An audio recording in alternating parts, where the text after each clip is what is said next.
Hi all, welcome to my channel.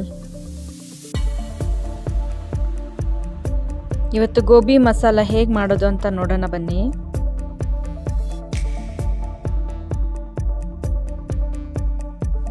ನಾನು 1 cup ಗೋಬಿನ ತೊಗೊಂಡಿದ್ದೀನಿ. Medium size cut ಮಾಡ್ಕೊಂಡಿದ್ದೀನಿ. ಅದನ್ನು ಬಾಯ್ಲಿಂಗ್ ಹಾಟ್ ವಾಟರಲ್ಲಿ ಹಾಕಿ ಒಂದು ಸ್ವಲ್ಪ ಸಾಲ್ಟ್ ಹಾಕಿಬಿಟ್ಟು ಒಂದು 5 ನಿಮಿಷ ಎತ್ತಿಟ್ಬಿಡಿ.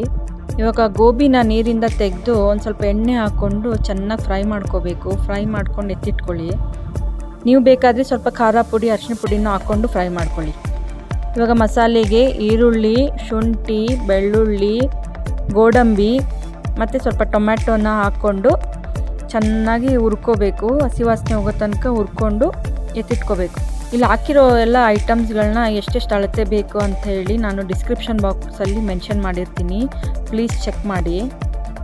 ಎಲ್ಲ ಹುರಿದಂಥ ಮಸಾಲೆನ ಸ್ವಲ್ಪ ತಣ್ಣಗಾಗಕ್ಕೆ ಬಿಟ್ಬಿಡಿ.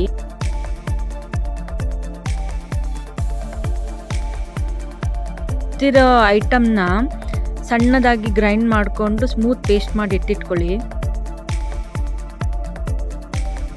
ಒಂದು ಪಾತ್ರೆಗೆ ಸ್ವಲ್ಪ ಎಣ್ಣೆ ಹಾಕಿ, ಒಂದು ಬೇ ಲೀಫು, ಒಂದು ಚಕ್ಕೆ, ಒಂದು ಏಲಕ್ಕಿ ಮತ್ತು ಸ್ವಲ್ಪ ಶಾಹಿ ಜೀರಾ ಹಾಕ್ಕೊಂಡು ಬಾಡಿಸ್ಕೊಂಡು, ಮತ್ತು ಪೇಸ್ಟ್ ಮಾಡಿಟ್ಟಿದ್ದಂಥದ್ದನ್ನೆಲ್ಲ ಹಾಕ್ಬಿಟ್ಟು ಚೆನ್ನಾಗಿ ಬಾಡಿಸ್ಕೊಂಡು ನೀರು ಎಷ್ಟು ಬೇಕೋ ಅಷ್ಟು ಸ್ವಲ್ಪ ನೀರು ಆ್ಯಡ್ ಮಾಡಿಕೊಂಡು ಸ್ವಲ್ಪ ಗ್ರೇವಿ ಥರ ಮಾಡಿಕೊಂಡು ರೆಡಿ ಮಾಡ್ಕೊಳ್ಳಿ.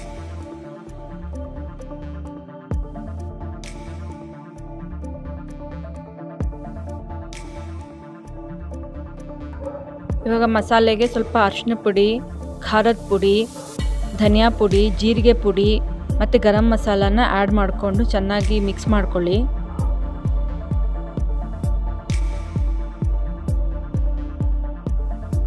ರುಚಿಗೆ ತಕ್ಕಷ್ಟು ಉಪ್ಪನ್ನ ಹಾಕಿ ಮಿಕ್ಸ್ ಮಾಡ್ಕೊಳ್ಳಿ.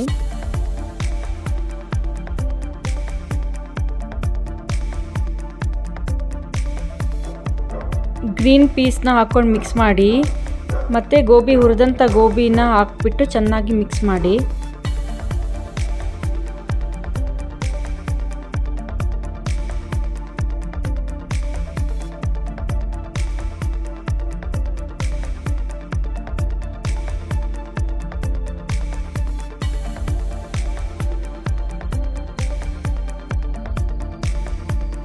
ಇವಾಗ ಸ್ವಲ್ಪ ಕಸೂರಿ ಮೇಥಿ ಮತ್ತು ಸಣ್ಣದಾಗಿ ಹೆಚ್ಚಿಕೊಂಡಿರೋಂಥದ್ದು ಕೊತ್ತಂಬರಿಯನ್ನು ಹಾಕ್ಬಿಟ್ಟು ಚೆನ್ನಾಗಿ ಮಿಕ್ಸ್ ಮಾಡಿದರೆ ಗೋಬಿ ಮಸಾಲ ರೆಡಿ ಆಗುತ್ತೆ.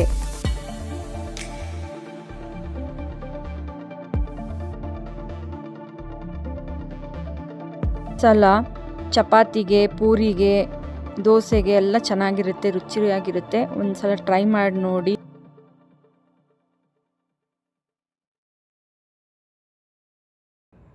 ರೆಸಿಪಿ ಇಷ್ಟ ಆಗಿದ್ದರೆ please like and subscribe to my channel. Please share. Thank you so much.